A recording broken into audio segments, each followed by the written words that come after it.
And if this is your first time giving your mind a little love, I have a few goodies for you. First, don't forget to subscribe so you never miss an episode. And second, sign up for the Morning Mind Love. Think of it like a weekday oracle from your highest self to help you start each day with a positive focus. Plus, you'll get 2 gifts absolutely free: a 30-minute binaural meditation and 30 days of journaling prompts to help you remember who you truly are. So join over 9,000 people and go to mindlove.com to sign up. Welcome to Mind Love, episode 341. Today's episode is all about mastering emotional intelligence and conscious connection to deepen relationships and elevate your leadership. Focus in and listen and choose a listening strategy. That's what's really important. So many of us have these listening habits that make us bad listeners. So some of us might listen and we're just looking for facts, or some of us are just looking for something that applies to us, or people has become good listeners ourselves by being able to calm ourselves. I use listening as a meditative practice. So I actually tell myself, what are you rushing to do? And why can't you just listen to this person without having to interrupt? Turn up your frequency with Mind Love. Bite-sized brain hacks for seekers, dreamers, and doers. It's time to give your mind a little love with your host, Melissa Monti.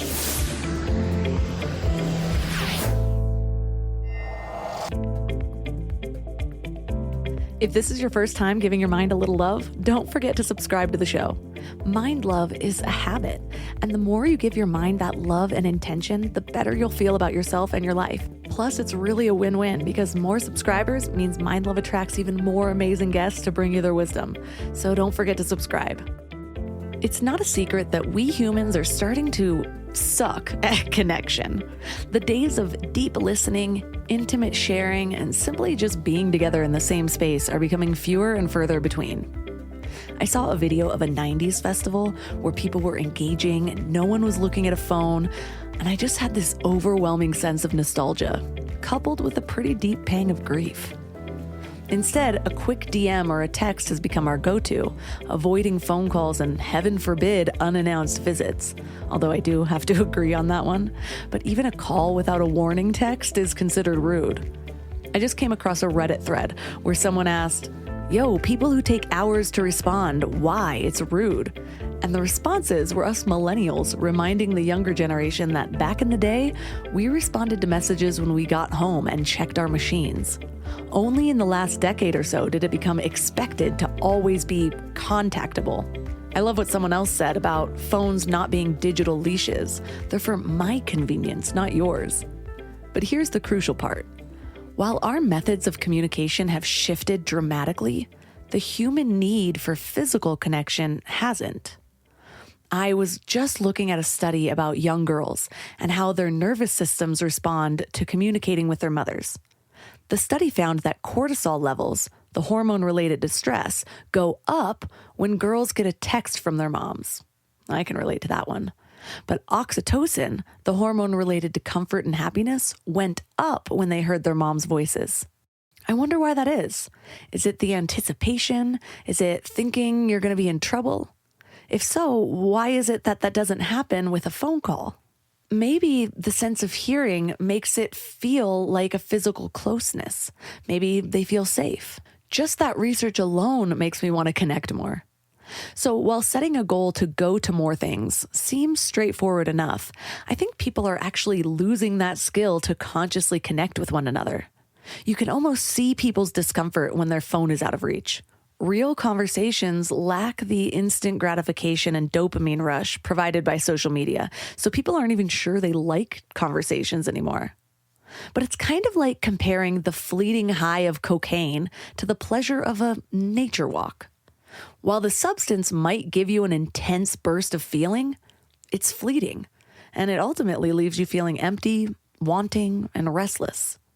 But immersing yourself in nature, engaging in real, meaningful conversations, those things feed your soul on a deeper level.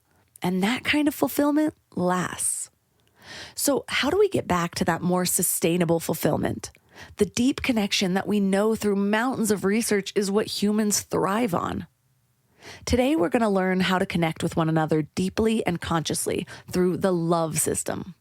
Our guest is Talia Fox. She has become a visionary for leadership and legacy building. Her extensive background in psychology and education enables her to help people be more present, more engaged, and more attuned to the intricacies of our interconnected world. She's also the author of The Power of Conscious Connection: 4 Habits to Transform How You Live and Lead. So 3 key things we will learn are how to rethink happiness and relearn presence for deeper connections, how to craft a legacy through a bucket list, and the 4 essential habits that are key to emotional intelligence. I also want to offer a quick heads up that the wrong microphone picked up during this interview. So it's not quite as high quality as I am used to with my sound, but I did a lot of cleaning, so I think it's pretty good. Otherwise, I just have really high standards. So my apologies. Hopefully it doesn't interfere with your higher consciousness.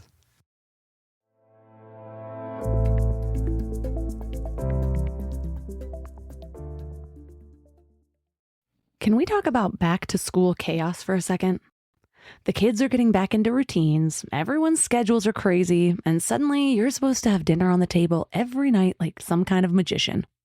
But want to know what I figured out? Shopping, planning, and cooking food really can be simple and stress-free, which is why I love Hungry Root. Hungry Root takes the stress out of mealtime by filling your cart with personalized picks and planning your week of meals, getting smarter with every order. With over 15,000 recipes to choose from each week, many ready in just 15 minutes or less, it's a huge lifesaver on those busy weeknights. I personally love their Smart Cart technology. It learns what I actually like and then recommends groceries, recipes, and supplements tailored to my tastes and needs. Plus, I love the kids' snacks section where I get these really easy snacks to just keep in the car or throw in our to-go bags or lunch boxes for those of you who need them. They screen out over 200 additives, including high fructose corn syrup and artificial sweeteners. They only source high-quality meat and seafood with no hormones or antibiotics, and they carry trusted brands like Oatly and Vital Farms. The time that I have gotten back has been incredible. Take advantage of this exclusive offer. For a limited time, get 40% off your first box, plus get a free item in every box for life. Go to hungryroot.com/mindlove and use code MINDLOVE. That's hungryroot.com/mindlove, code MINDLOVE to get 40% off your first box and a free item of your choice for life. hungryroot.com/mindlove, code MINDLOVE. This episode is sponsored by BetterHelp. Can we talk about how overwhelming wellness advice has become? Cold plunges, gratitude journals, screen detoxes, morning routines. It just feels like there's advice for everything these days. But how do you know what actually works for you? I've been down that rabbit hole, trying every new trend, buying every new course, following every guru, and it is exhausting. And honestly, a lot of it just added more noise to my life. With all the information overload about mental health and wellness, it can be a real struggle to know what's true and what actions to take. That's where talking to actual professionals comes in. Therapy helps you cut through all that noise and figure out what you actually need, not what some influencer is selling, but what works for your specific situation. It can teach you how to set boundaries, trust your own judgment, and be the best version of yourself. BetterHelp is the world's largest online therapy platform with over 30,000 therapists. They have a rating of 4.9 from 1.7 million reviews, and you can join a session at the click of a button and switch therapists anytime if it's not the right fit. Instead of drowning in generic advice, you get personalized recommendations from someone who actually knows what they're talking about. As the largest online therapy provider in the world, BetterHelp can provide access to mental health professionals with a diverse variety of expertise. Talk it out with BetterHelp. Our listeners get 10% off their first month at betterhelp.com/mindlove. That's BetterHelp, HELP.com/mindlove. I've hired a lot of people over the years, and I can tell you the biggest mistake that most business owners make. They think posting a job and waiting is a strategy, but it is not. Stop struggling to get your job post seen on other job sites. Indeed, sponsored jobs helps you stand out and hire fast. With sponsored jobs, your post jumps to the top of the page for your relevant candidates so that you can reach the people you want faster. And it makes a huge difference. According to Indeed data, sponsored jobs posted directly on Indeed have 45% more applications than non-sponsored jobs. One of the things that I love about Indeed is that it makes hiring so fast because the best candidates are already there, actively looking. Plus, with Indeed sponsored jobs, there's no monthly subscriptions, no long-term contracts, and you only pay for results. How fast is Indeed? Well, in the minute I've been talking to you, 23 hires were made on Indeed, according to Indeed data worldwide. There's no need to wait any longer. Speed up your hiring right now with Indeed. And listeners of this show will get a $75 sponsored job credit to get your jobs more visibility at Indeed.com/mindlove. Just go to Indeed.com/mindlove right now and support the show by saying you heard about Indeed on this podcast. Indeed.com/mindlove. Terms and conditions apply. Hiring? Indeed is all you need.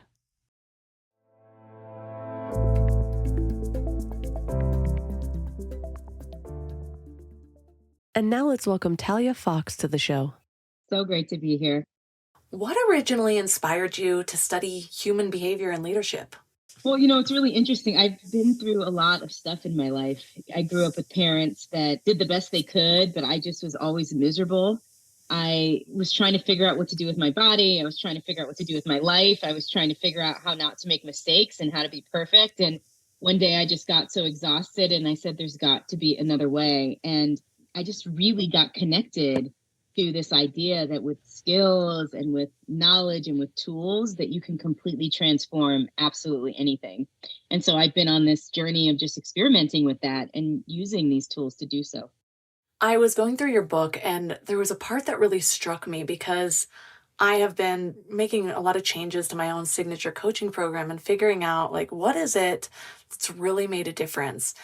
And there's this word that keeps popping up into my head, aliveness. And it's realizing when you're actually living versus just going through the motions. And I think I had to get to that place a couple different times where I'm just what is this all for? That happened right before I had kids. It's happened when I've made other big changes. And so it used to sort of fill me with a sense of dread because I'm oh my gosh, is this going to be the rest of my life? And now I kind of use it as this trigger for, all right, what is this guiding you towards? What clarity do you need to find? And so I have another friend who really focuses on that being alive, but most people wouldn't. You have to sit with it, I feel for it to have meaning because people are what do you mean? I'm alive. We're all clearly alive. So what does it mean when you talk about really being alive in this world? Well, I have found that life is really interesting in the sense of that our problems, our identity, everything about ourselves, they're thoughts that are going through our minds. I'm really struck by these experiences I have with people where I've built a business and I've done all these things. And then I might be sitting at the same table with someone that inside of their minds, they feel like they may not have achieved as much or they may feel a particular way about their lives. But we're literally sitting in the same chair, eating the same food, drinking the same coffee. And so in the moment, there's no distinctions. Even think about right now as I'm talking to you, Melissa, there's all this, everything that I've accomplished is just a story. I mean, I'm sitting on a chair, you're sitting on a chair, and we're both talking. And so for me, being alive is realizing that not only are we experiencing everything in the moment, and a lot of it's the same, we have to make up the stories and add meaning to it in order for anything to be significant. One of the things, just to kind of track back to that first question, that also motivated me to study human behavior is this realization that our problems, our anxieties, they're all just distractions from being in the moment. Because the more I take care of stuff, so the more I reach my goals, the more I feel like things are okay, all it does is give me more space to be present. So that is, for me, my life purpose is to be more present. And if you are constantly full of anxiety about everything in life and worry, it is very difficult to be present. It's interesting that it seems like we have to learn presence, which is actually not even really the case because kids are present. We actually unlearn presence. And I think people sort of switch that around. It's what do you mean being in the moment? It's where or when did you forget that? And is that why, because another thing you say is how our interactions often feel fake and rehearsed. Is it that lack of presence, do you think? I actually think that we know how to be present, but we've learned how to be afraid and we've learned how to be uncomfortable. So the thing about kids is I just spent a holiday with my 5-year-old nephew. He's so cute. We call him Shuggy.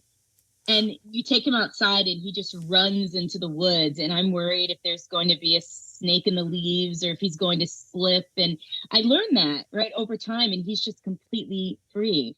I think for us, when it comes to connecting with each other, is that someone has planted the seed that we are to be perfect and that we're to present ourselves in a very particular way, which sometimes is very important, that we are to be seen in a particular light. And so we're all trying to kind of mold this person or this identity. And we've learned to just hinder and hold on or hold back whatever we want to do, whatever our instincts are telling us. And so we're learning how to be afraid and how to be more uncomfortable with each other. And I think, we live in a world right now where so much is going on. I think that learning is becoming just exasperated, where we're all just feeling a little on edge at times with each other and just even sometimes in our own skin. I've been going through some shifts in relationship. A few years back, we moved to the mountains, and I love living up here. And it's funny how I can look at the exact same situation from multiple perspectives. Like, there's been moments where I've been like, it's just so cool how up here we're all just, we meet, we get together, we're doing what we do, and people aren't as concerned about, like, what do you do for a living as they were in LA. Then in another mood, I'm like, it's interesting that nobody ever really asks what we do, and we do some pretty cool stuff. And so it just depends on like what headspace I'm in, what I'm needing. And so I usually use that like, oh, other people aren't fulfilling me sort of story as, well, what is it that I need and how can I find that? How can I give that to myself? And so I realized, while there's such an amazing group of moms up here, I miss that entrepreneurship connection, that people that are really like pushing themselves to grow themselves in their business. And so I've been finding that in other ways, like coaching groups and masterminds and things like that. But while I was reflecting the other day, I was still sort of feeling that like, what, something's missing, and I'm still drilling it down. But it's funny how right when you ask, the universe tends to deliver. I came across this webinar for something totally different, and it was all about listening to other people. And then I'm prepping for this interview and I'm reading your book and you talk about your love system. And I was like, oh, this is what I need, not only to feel heard, but also to really hear other people and to find this connection where I realize that in creating these stories, I'm such a self-aware, self-reflective person that sometimes I have to remember the balance of like, okay, yeah, you can be reflecting on this moment, but if you're reflecting on the moment while you're in the moment, you're actually pulling yourself out of the present moment. It's kind of counterintuitive. And so I'm always like, okay, what do I do now? Can you just be instead of thinking about it all so much? So tell me about your love system and what it really helps us to achieve. Well, it's my favorite thing. And I know I'm biased, but it's my favorite thing because of the results that it's brought. So the love system, they are a set of habits. The recommendation is to practice them on a regular basis. So when you have these moments where you're looking for contrast, or you're trying to figure out what's missing, or you're feeling unsure about what to do next, what do you do when you don't know what to do? You drill down on the love system. And so it's an acronym, love acronym, and it stands for listen, observe, value, and engage. And each of those particular habits are attached to a leadership skill that I've been supporting very large organizations with for the past 20 years. And so it's a skill that helps you personally, and it's attached to skills that can really help you as you're thinking about mapping out your career or strategically mapping out your life. I think that you need a combination of being present and meditating, and then also taking action and figuring out, when we say what's missing, sometimes we're looking for something from the universe. There's something to make us feel a particular way, but sometimes we need a particular skill that's going to help us sort of even figure out what's missing or figure out what we like. So the love system, listening will help you with your emotional intelligence. Observation will help you be really smart about everything that you choose. Aligning with your values will make sure that you answer that question, what is it all for? And then engagement is that ability to really be with people and to talk to people and to connect with people so that you're not just all in your head and you're feeling like you're not only reflective and self-reflective, but you're also coming out of yourself and connecting with other people and being able to get innovative ideas about what's possible. So I love the system. It helps every aspect of life. I really do think that I looked at I've been studying leadership and professional development for 20 years. And so 250 books, I said, what's the main thing here? I'm always into healthy eating. And so I realized clean carbs, there's always just clean carbs, vegetables, and healthy fats. Like no matter what you do, it comes down to some basic things. And so the love system in life, it's you have to listen, observe, value, engage. And no matter, you can read 80,000 books, 10,000 hours, and it's going to come down to those four things that will help you get clear on what you need to do and how to go about doing it.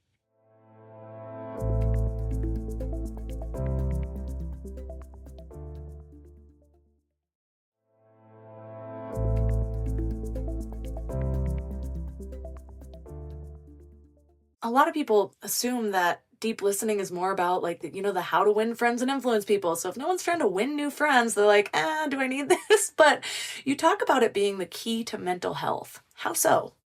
Yeah, so that whole thing about coming out of your head, when I was studying psychology, one of the descriptions of depression and a lot of mental illness is when we actually get trapped in our heads, meaning that we no longer can be outside of ourselves. I have an uncle who suffers from schizophrenia, and I talk about him in the book. And I've always been very curious as to what makes him not well. Like, what are some of the elements? And the biggest thing when we're interacting is that he can talk to me, but he can't take in information.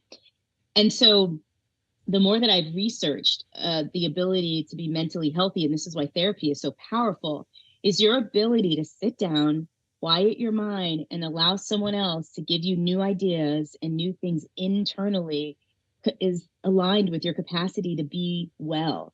Many of us were living in a world where we're so in our heads. We're just talking. We're thinking, and we're not really fully engaging and fully taking in, which is impacting not only our stress levels, but our mental well-being. I just had a major epiphany about somebody where that's the thing that we've said is it just seems like everything we say is just going, whoo, what is happening here? And it's been interesting watching this person age. And so I can totally see that. And it isolates you, regardless of which side you're on. Like feeling like you're not being heard feels like talking to a brick wall. Whereas not hearing, I just never really I was putting those things together without putting those things together. If you may, it's like there's something off. This is what's happening. Not there's something off. This is how you can see it. This is how you can see that happening. And so, what is the secret to really making people feel heard? Well, there's two sides of this. I mean, as you probably know, we can't necessarily make people feel heard, right? There's this element, but what we can do is put away our phones, focus in and listen, and choose a listening strategy. That's what's really important. So many of us have these listening habits that make us bad listeners. So some of us might listen and we're just looking for facts, or some of us are just looking for something that applies to us. Or, for example, I have a lot of friends that are into healthy eating and veganism. So if I want to get their attention, all I have to do is mention something about not eating dairy or meat, and they're like with me. If you go off on a tangent on something that's not relevant to that, I can see them starting to like have less attention. And so one of the things that we want to do as people is become good listeners ourselves by being able to calm ourselves. I use listening as a meditative practice. So I actually tell myself, what are you rushing to do? And why can't you just listen to this person without having to interrupt? Now, along with that, Melissa, what I do is I set a timer. So I have to set very clear boundaries around the amount of time that I'm listening in order to be a very good listener. And when I'm listening, I'm actually completely present, taking in what they're saying, and focused on how can I be more connected? How can I be more present? And that's literally, if it's appropriate, making eye contact, doing all the basic things that we know, shaking our head. But I also sometimes, depending on what you're listening to, you may need to take notes or you may need to interrupt someone and ask a question, but it depends on the kind of information that you're receiving. But to be very intentional about how you go about that. I like the meditative practice. This is something I've had to bring into my relationship with my toddler because there's just moments where parenting is hard. And there's moments where I'm so in it and I love every single thing. And then there's moments where I feel like I have something else to do and I'm trying to be present and I'm all in my head. And I use it as a meditative practice. I'm like, okay, yeah, my top choice of hobby is not playing with trucks.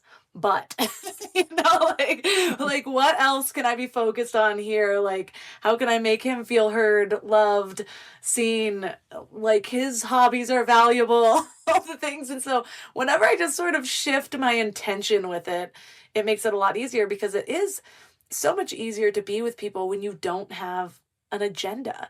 And so it's also very difficult to not have an agenda. We're kind of agenda driven people. And so if you can make that agenda a little bit more fluid and open and feel like you're getting something out of it, because we are sort of selfish beings as much as we don't want to be. What are you getting out of it? You're getting this practice. If I'm willing to sit there and listen to a frequency tone for 20 minutes to get out of my own head, why can't I sit there and listen to the giggles of a child or this really long story by Aunt Susan? You know what I mean? But you talk about actually adjusting our listening habit before the interaction. What are we adjusting, or what should we be looking for? Well, we can adjust intentions, right? So, for example, it's easier to listen to a toddler if you say I use timers. I think it's really important because we really genuinely only have but so much cognitive bandwidth. And if your intention to be able to say to yourself, okay, I have 15 minutes with my toddler, and my intention is to definitely, they want to be heard, they want to be loved, but as children, they want to have a good time.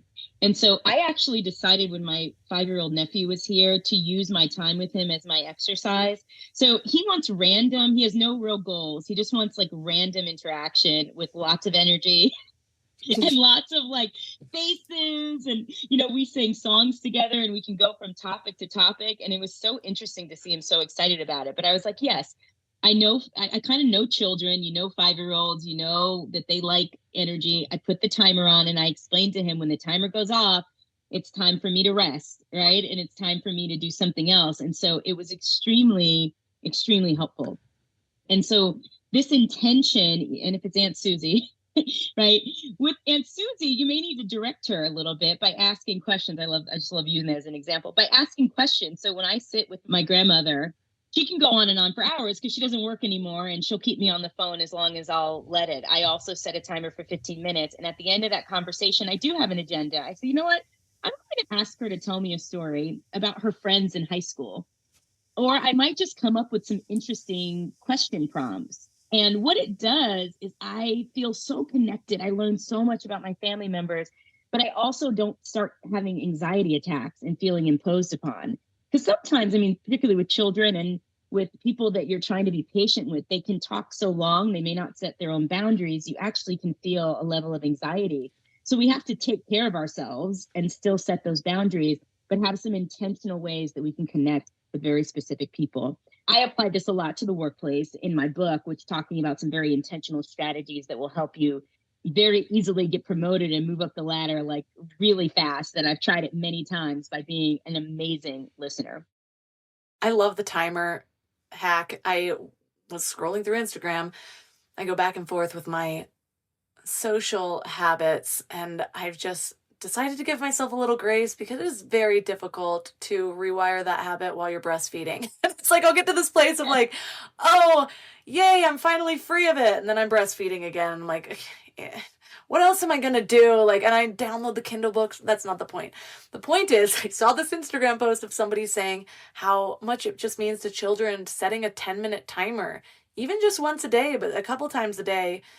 And them knowing that that's just your time with them where you don't have any distraction. And it gave me so much grace for myself because I'm like, okay, I know I have more of that one-on-one time with him, but it's difficult not to get distracted, especially when you're an entrepreneur or you have other work to do or whatever it is, where it's like, oh, the ding. And he started doing this thing where he's like, wake up, mama, whenever I'm on my phone. And oh my gosh, the like existential awareness, all of a sudden I'm like, you're right, I'm sleepwalking right now. Like, thank you for knowing the exact words to say, tiny little coach.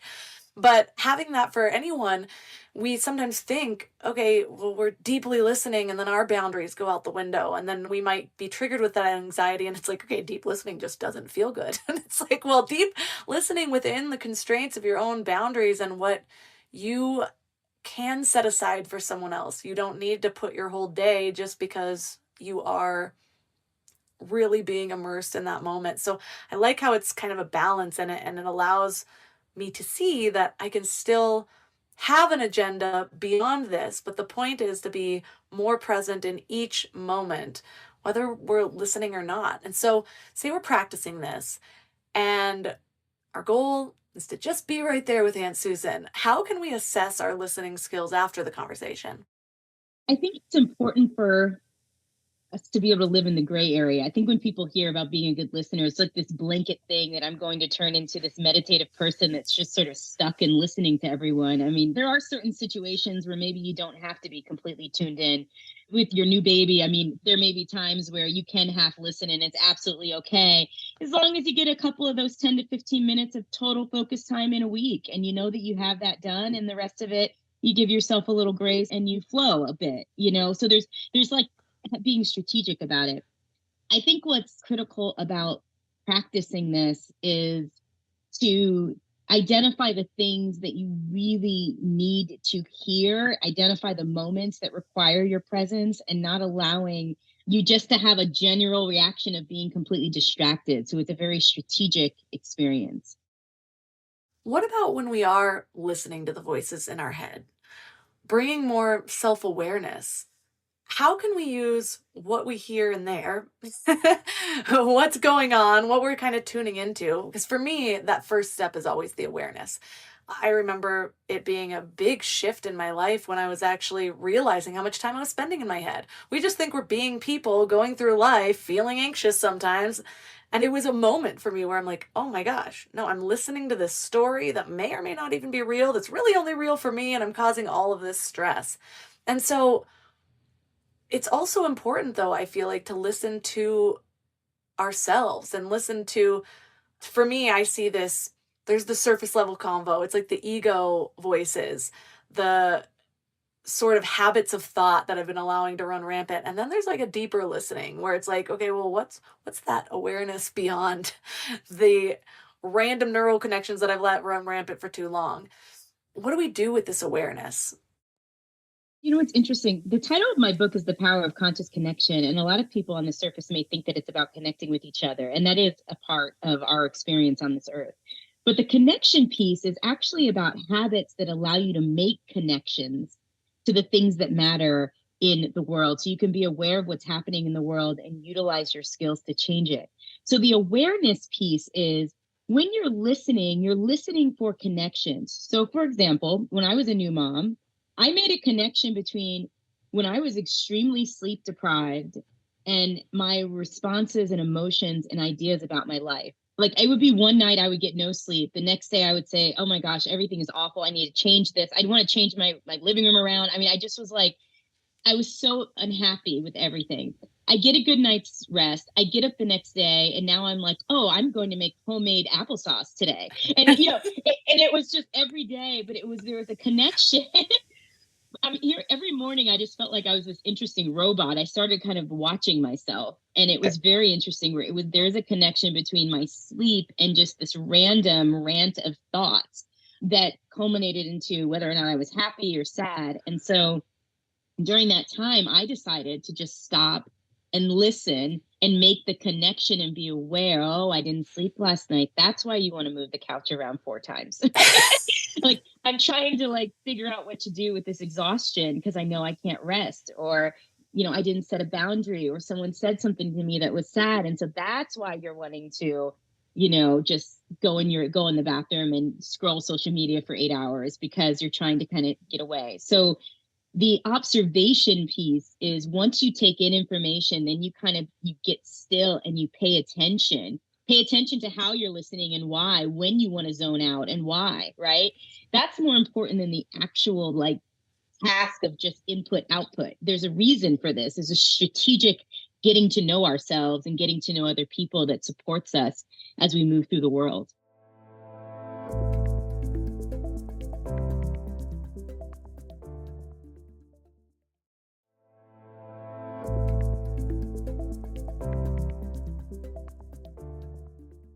I felt like you were 10. It's just like reading from the diary I never wrote. But it's funny because I do like the way you differentiated between what you're listening to and for, because a lot of people are like, well, I'm supposed to be listening to myself, so I must need to move the couch 4 times. Everything must be terrible. I must need to make these big life changes. And maybe there's big life changes you need to make. But knowing yourself well enough to see the patterns and what's causing what else, and is this really me, or is this my fight or flight that's just like sort of running over my entire body here? Yeah, it's interesting. And this is why the love system is a system, because you sit, you listen to the voices in your head. That's a big part of the love system. Listen to other people, observe the connections. And then when you get to the V, which stands for values, now you get some consistency. There are some things that, whether you're tired or not, that remain important to you. And that's how you even come up with core values. I know for a lot of people, every day we have different things that are important to us at different times in our lives. And it's typically based on how we feel, right? Or a contrast we're experiencing. And so when we listen and we observe, we start to find these constants. And that's where we can dig through all of the emotions, all of the anxiety, and find out the core of us and what we're really searching for, what we're really wanting. I have had to find those patterns so many different times. I spent years chasing that first voice. And it was interesting for me because one other big change that I made was I kept trying to heal all of the surface level voice things, and then I was sort of seeing other patterns. But what else I started doing was started leaning more into the deeper things I was finding out about myself, like the times I was really feeling joy, like the times I felt heard, who was I with? And instead of being focused on so much of the opposite side, like, okay, no, this relationship's draining me. Okay, let's notice all the relationships that are draining me. Let's notice the parts of my life that are draining me. And yeah, there's a ton of value in that. But I needed to balance it out with, okay, well, what's really lighting me up? And it's so interesting that the more I leaned into those things, it's like a lot of the other stuff just started to kind of resolve itself. Yeah, there were certain things I needed to cut off, certain habits I needed to fix, but that was another big thing, is even the habits. Like I quit drinking a couple years ago, but or actually I'll go back to the eating disorder because that was a big one. I had tried so many things. I had bulimia for about 10 years. It was a very intense case of bulimia, and I kept trying all these things to fix it. And what I found fascinating was it was actually when I found love that I didn't need to try as hard. Yes, I had sort of set this structure, but it was an everyday struggle. And I remember being up in the mountains with my now husband, and I was just like, I haven't thought about this at all in like a month. And it was such a fascinating thing. And so I've tried to remember that when I am filling my life with love and I'm leaning into those things that I know are purposeful for me or meaningful for me, whatever that looks like, so often the other things sort of just resolve themselves. It's so true. You know, what I'm thinking about as you're sharing this, and by the way, I'm just so inspired by that healing process, because it's so many people struggle with these things, sometimes openly and often in secret. So it's just inspiring to hear that story. I would love for us as people just to be joyously incomplete. I think that we're drawn to completion. So this is this idea of like, I have these problems and I just want to be rid of them, or I have these relationships and I just want it to be done. And I think our lives work more, they're iterative things. You try something, you see how it goes. You try something else, and then that may work for a while, but then you shift to something else. And then life changes, right? And the old problems are gone, but now it's whack-a-mole because you got new stuff that you're dealing with. And so I find, and this is good for me to hear right now in this moment, I have a lot of big business decisions to make, a lot of just things I'm thinking about. And just remembering that it's always evolving and it's always changing, and to start to enjoy that process as opposed to feeling like I'm either not making progress or feeling like I have to put like that green check mark on everything. It's like bad habits done, weight loss done. This just came up recently in a coaching call where somebody was like, I thought I was over this, and they were getting down on themselves, bringing them all the way back to square one. And it's like, no, you were over that bump of the whole roller coaster. but that's how it works is usually we're given the same struggle over and over again in many different forms because it might be our life's work to just keep getting through it. And till the day we die, we're still getting through it. And so I'm reminded of, it's one of my favorite stories ever. I still don't remember where I heard it, but somebody was talking about their mom getting a Fitbit and them just being like, those are only proven to really motivate people for like 3 months. And she's like, perfect. I've got my next 3 months covered. And then after that, I guess I need to find something new. Yes. And I was like, yes, because we have these expectations for this one thing to solve all of our problems when really it's like, what's working right now? I have to do that with almost every single method I really come across because it's the way my ADD brain works. And I love having ADD. It's actually my superpower in so many ways. I've stopped giving myself crap for it. But one thing I've learned over time is like, okay, yeah, I'll perfect a to-do list system. And then I'll get it down and then I'll lose it after like 6 months, sometimes a year. And I'm like, I'm just not the kind of person who can really stick with this. But no, I found that just find a new app. Now I've got like 5 apps that I cycle through. I know how to use all of them. It's taken me years to get to this place. And I'm like, I think I'm going back to things, or I think I'm going back to Todoist now. I'm going paper, only paper from here on out. And so I just love that mindset of, again, though, and this brings us to the O, which we've sort of been touching on, of the love system, observe.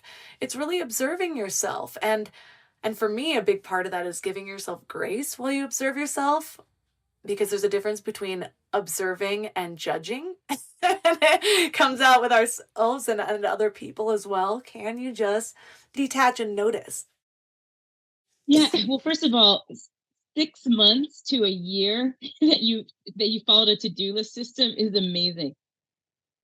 So the fact that you did 6 months to a year of a to-do list system, I think is so amazing. I'm like, oh, that's great. I think that this observation piece and giving yourself grace is, many people are dog lovers. I'm not necessarily a dog lover, but I love the idea of the way we train our pets. And so I actually like to sometimes look at myself as like, am I treat motivated? What am I motivated by? What do I need? And so I have a lot of friends I have a friend that's a dog groomer and she also trains dogs. And so I'm always asking her a lot of questions. And she cuts your hair. She's trimmed it once, but I ask her all these questions because I'm like, that's so interesting, because I think we forget that there's a level of us that, we're human and we need to stay motivated and we need to stay engaged. And so I feel like the love system, in some ways, it's kind of a hack for us of some basic things that we do that can help us get to understand who we are and what really drives us, and to utilize that to almost hack our brains and hack our habits to have more joy and to have more presence and to achieve the things that we really want to achieve. So I think that it's such an important part of the process. There's a psychologist that I studied years ago, and right now his name just he wasn't one of the famous ones, but I can't remember his name. But anyway, he talks about well-being. And he said that everybody should have about 100 different goals or things that they want to accomplish, kind of like the bucket list, on a list at any given time. So that means you say have 100, and as you cross things off, you add more things. And this is kind of the thought of don't ever get it done, right? Don't ever get rid of the entire list. You just have a bunch of things. And when we wake up in the morning, these things give us purpose. Now, the thing we have to be careful about, the reason why listening and observing is so important, is that we don't want our purpose to be struggle. We don't want that to be our main focus on a daily basis. We don't want our purpose to be obsession with our problems on a daily basis. But there are lots of things in a day that we want to be thinking about. We want to think how we can get better. We want to remove obstacles that prevent us from being able to have really amazing relationships or have the promotions and jobs that we want. But these are tasks that we have. We wake up in the morning, we have, however many hours you're awake, and we have these wonderful things that we get to work on a regular basis. And it kind of continues until you're sitting on a porch somewhere with some lemonade, telling the story to grandchildren potentially. That's kind of how the journey of this life goes. I love that idea. I'm going to be bucket listing again. I did a bucket list years and years ago, like 15 years ago when I moved to LA. Longer than that, actually. Gosh, I'm getting old. But I loved it. And it was very non-purposeful in the way that I am now. But it was just about, it all kind of came back to living like a tourist. And it's something I'm so grateful for my younger self for doing. I moved around a lot. That's how I used to solve my problems. I'd just be like, oh, there's a struggle with this friendship, moving cities, new friends. And then I would have to meet people. So I just go places by myself and sit at the bar. And so a lot of my friends were bartenders, but it was such a fun way to be. And it's sort of carried on into life later on, but it's something I have to remind myself of more because it's just so easy to be like, well, it's just really hard getting the kids dressed for this. Like, it's easier to be in my habits. I love my habits. And so now I'm like, well, now I got to kind of pull myself out of this day to day. But a couple years ago, it was in the beginning of 2020, this girl that I met through a friend in Austin got like randomly was diagnosed with cancer, and then there was some sort of complication that's apparently very rare with chemo, and she died like immediately after starting chemo.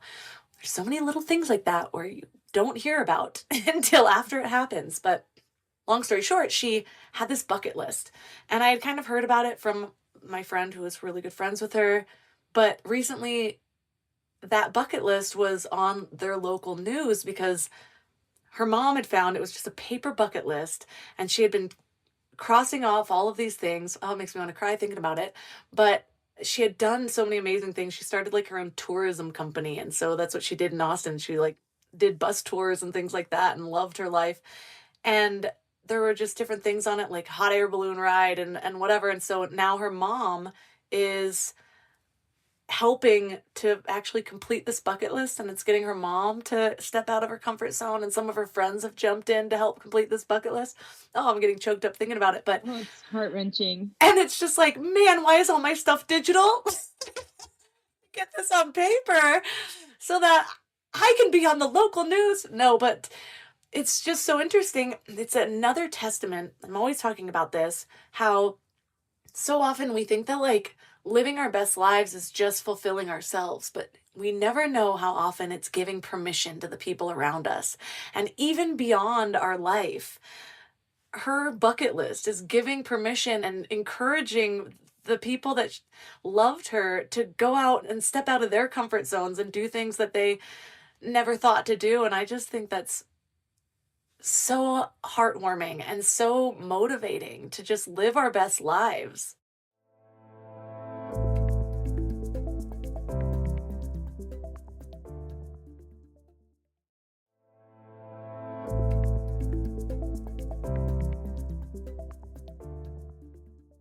It's funny. Her bucket list became her legacy. Yes. We just think that and the fact that it even was on television and it became just making the list and living it inspires us all. I mean, of course, as you're saying that, I'm like, yes, I need to get mine off digital and write it out.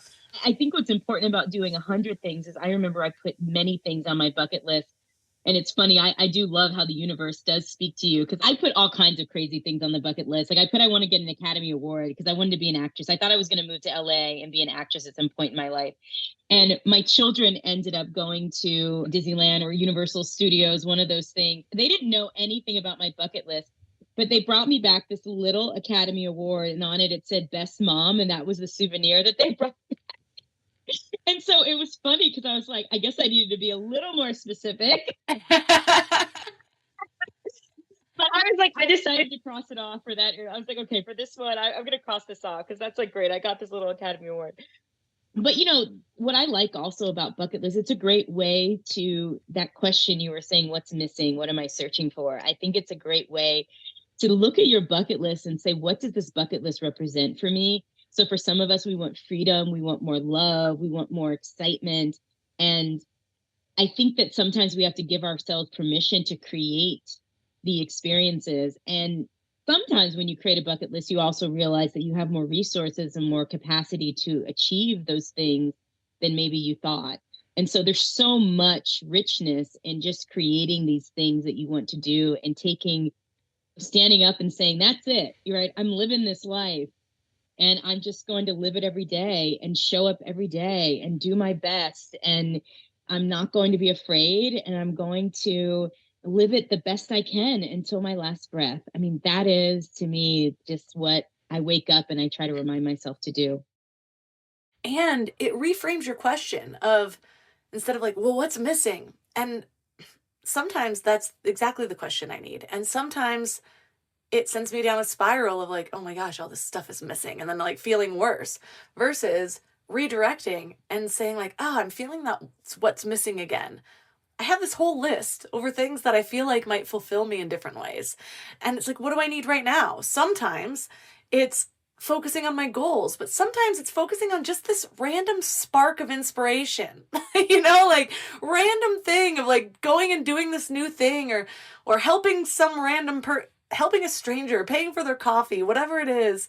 I also saw a new goal unlocked. I saw something, instead of paying for the coffee behind you, call up a school and like pay off some kids lunch dues. And I was like, oh, that would be a very rewarding thing to do and probably much more needed than the guy who can clearly afford the coffee behind you. But anyways, just different ways to find fulfillment. And maybe again, that negative view of it, that what's missing sort of resolves itself because you're constantly, as one of my child's books is always talking about, filling your bucket, these different ways to kind of fill your bucket or give your mind a little love is the theme of this show, leaning into those things. And you ask the people what they want, they would have wanted a faster horse, said Henry Ford. And it's like, sometimes we're trying to solve our problems from the wrong angle, thinking it's just this problem, but it resolves itself by leaning into these other things.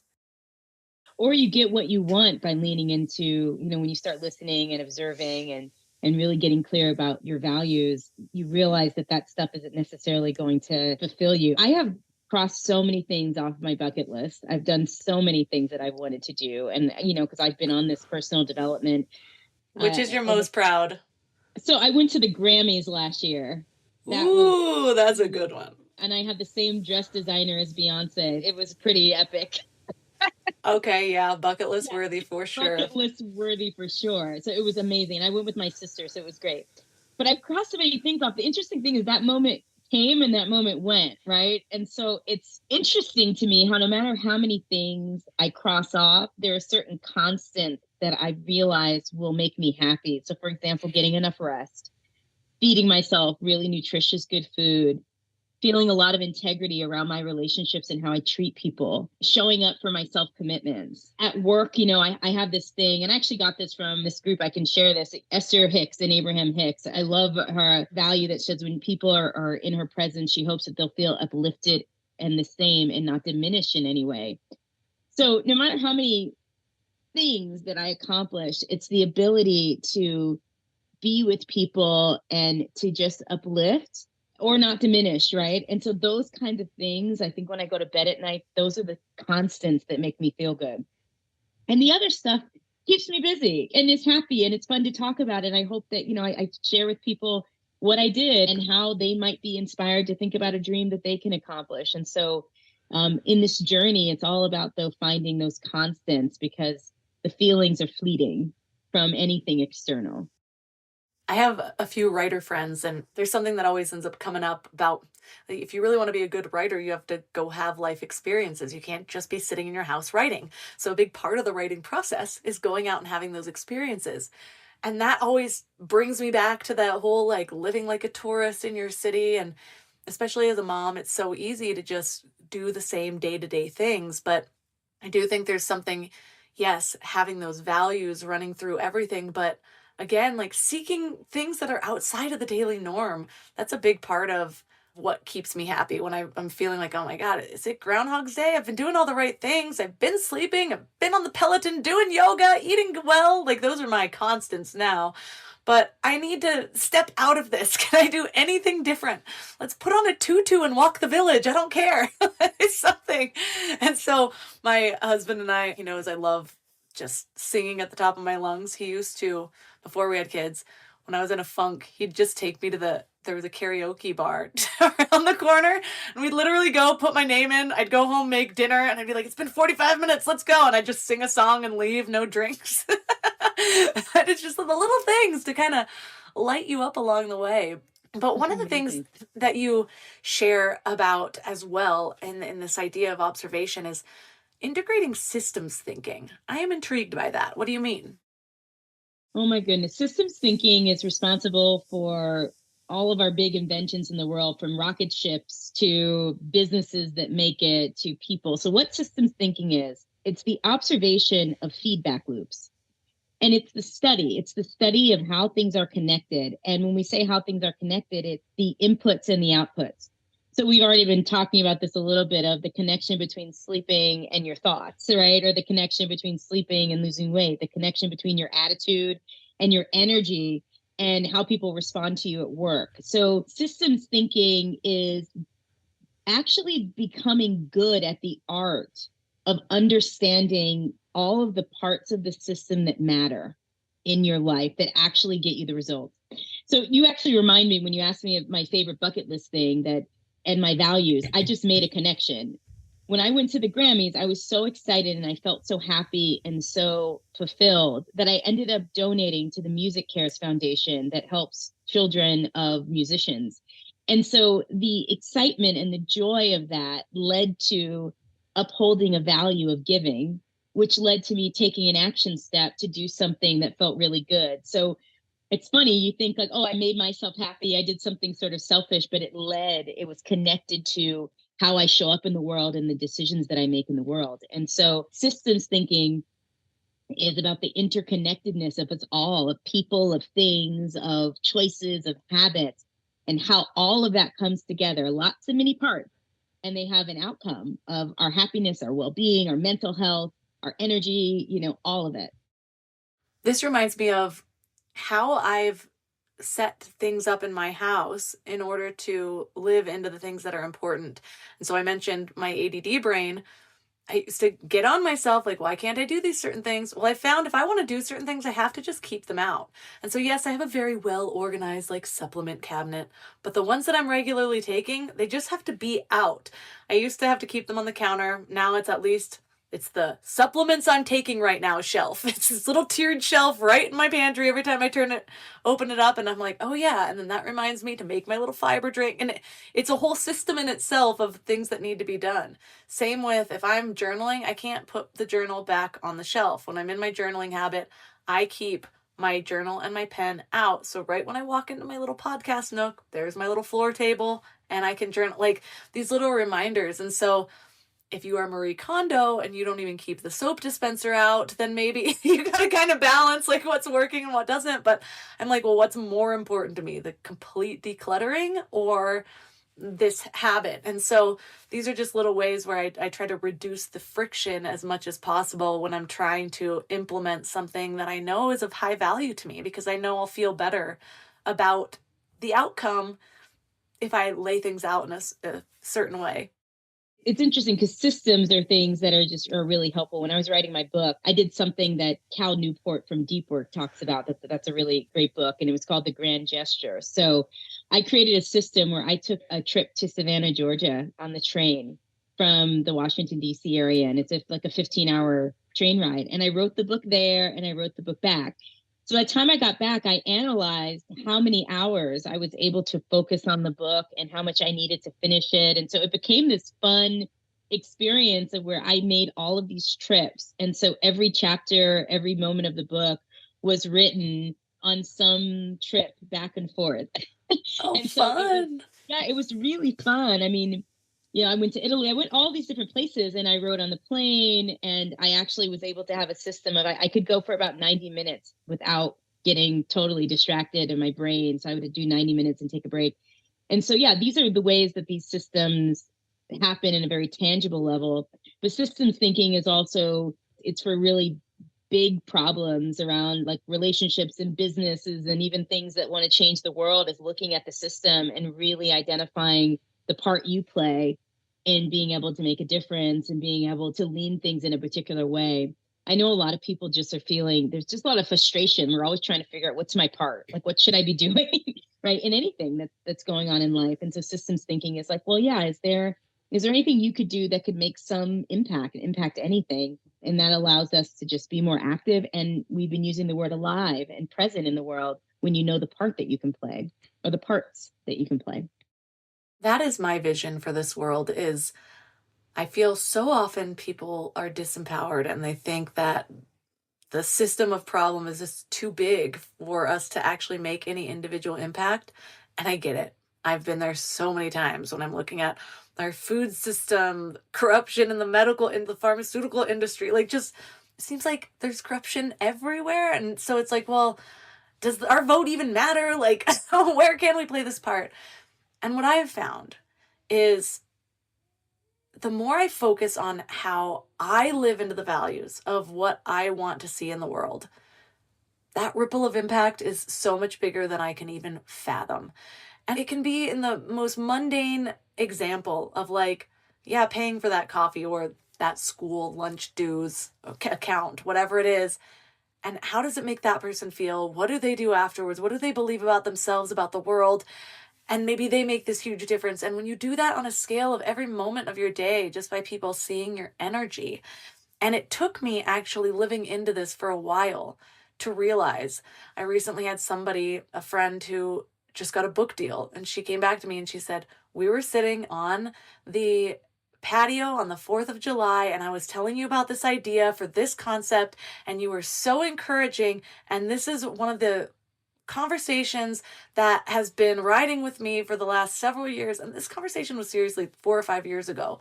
And she remembered the exact moment of how it inspired her to keep going. And I was like, that is a ripple of impact that I'm so glad you brought back to me. Like, and so often we don't even see those things. And I have so many examples of that. And so, yeah, it's hard to fathom if you're not doing it, or I wouldn't say not doing it. I think we all do it in our own little ways. If you're not observing it, making the conscious decision to observe those ripples and to be a little bit more intentional than you would have been otherwise, you can just start seeing it.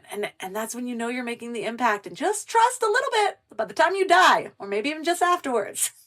Yes, right. So what's important about that is that was a feedback loop, because here's what we do that's, I think, hard. So you had this conversation with your friend, and there was this exact moment that she remembers, and then she actually got a book deal, right? She actually wrote a book and got a book deal. So that's a feedback loop.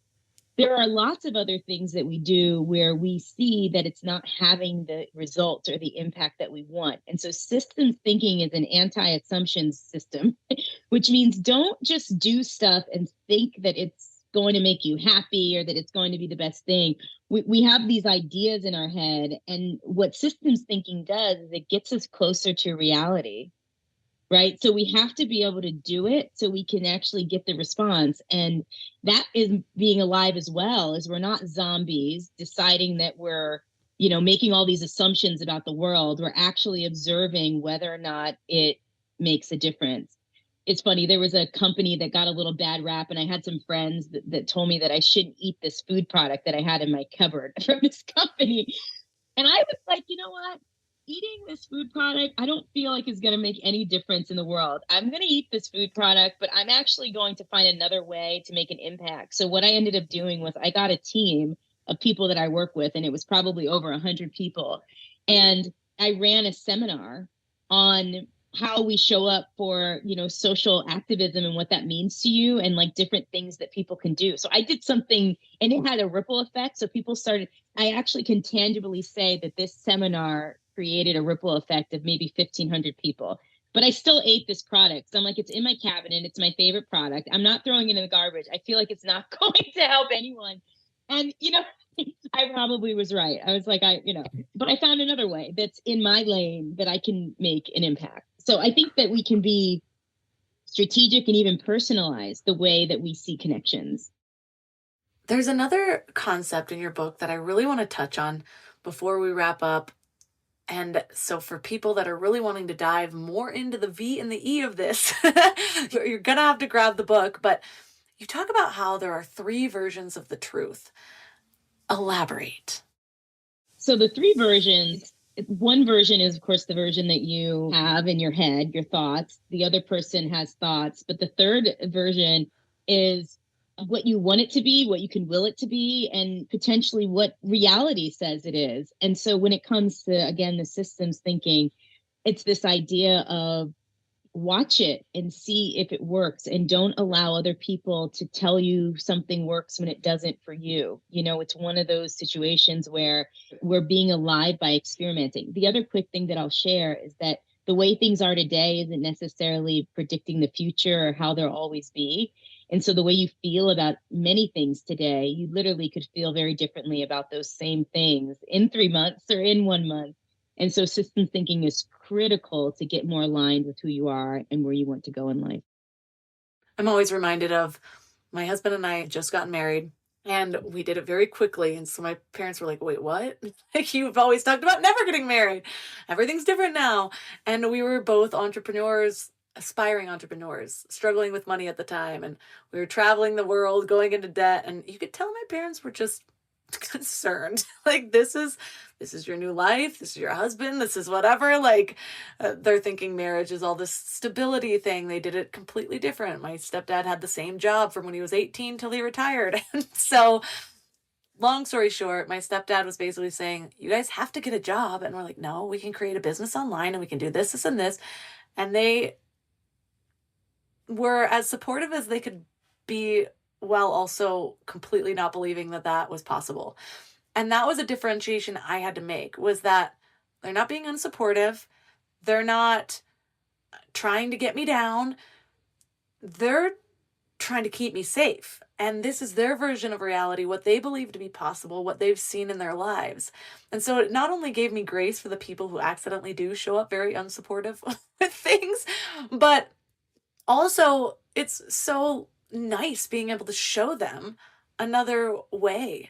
And now we're both doing great. We've built these successful businesses, and we're part of the magic of showing them a new reality, showing them what's actually possible. And so I just love that idea of the three versions of the truth, and to keep an open enough mind to allow yourself to maybe dream a little bit bigger than you've been dreaming, or to question the status quo, or to step beyond your comfort zone with a bucket list or something. So thank you so much.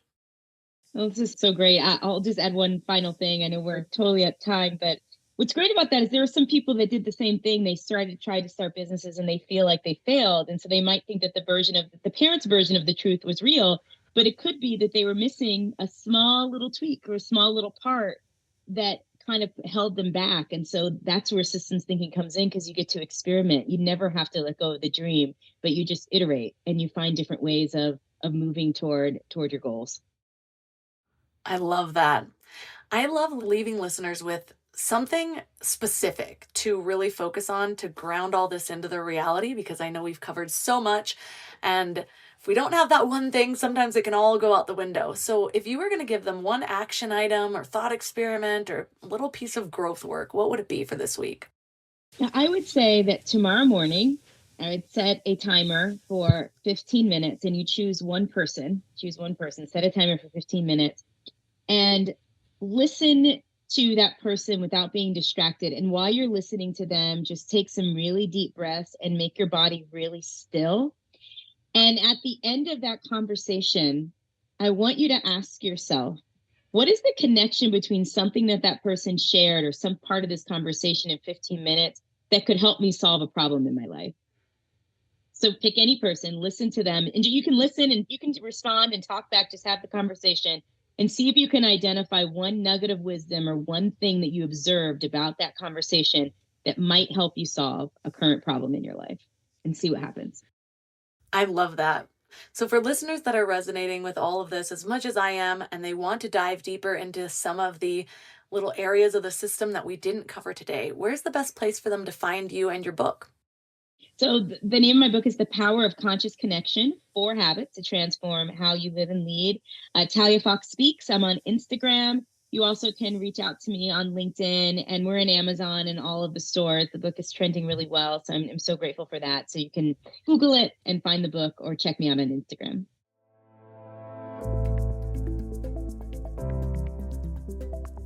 All the links for this episode are at mindlove.com/341. I love the challenge this week. Set a timer and just deeply listen to someone for 15 minutes. This is your task, so you have nothing else to do, nowhere else to be.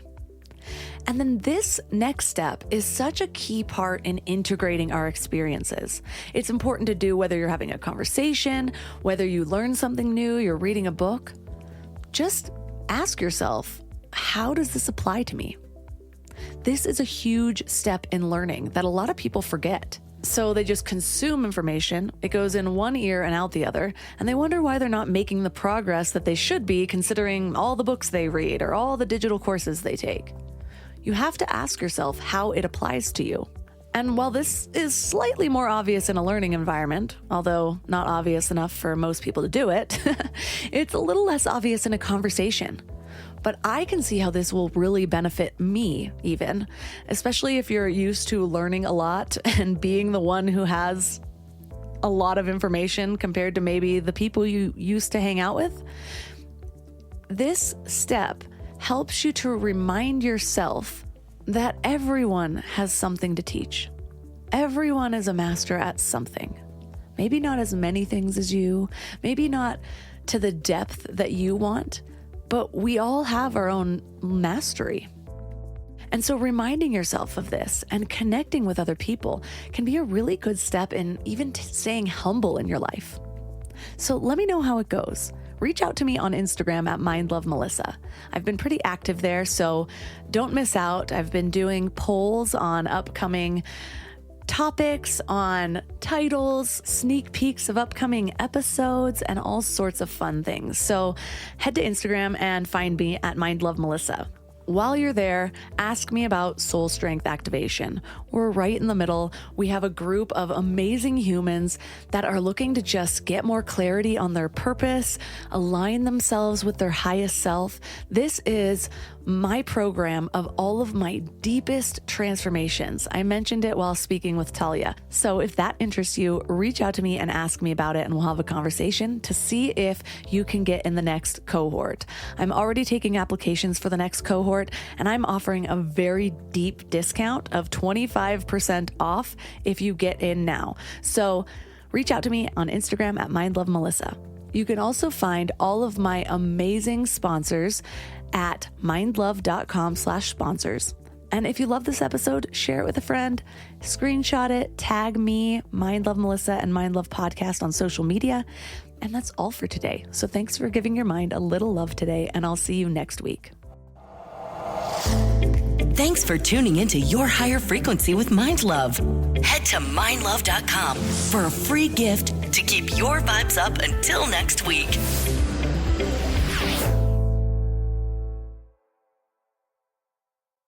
Mr. Gecko, you're a huge inspiration to us all, but who was your muse? My dear old Nan. She would tell me, always remember to be true to yourself and to use that fast and friendly claim support on the Geico app. I follow her advice to this day. Get more than just savings. Get more with Geico.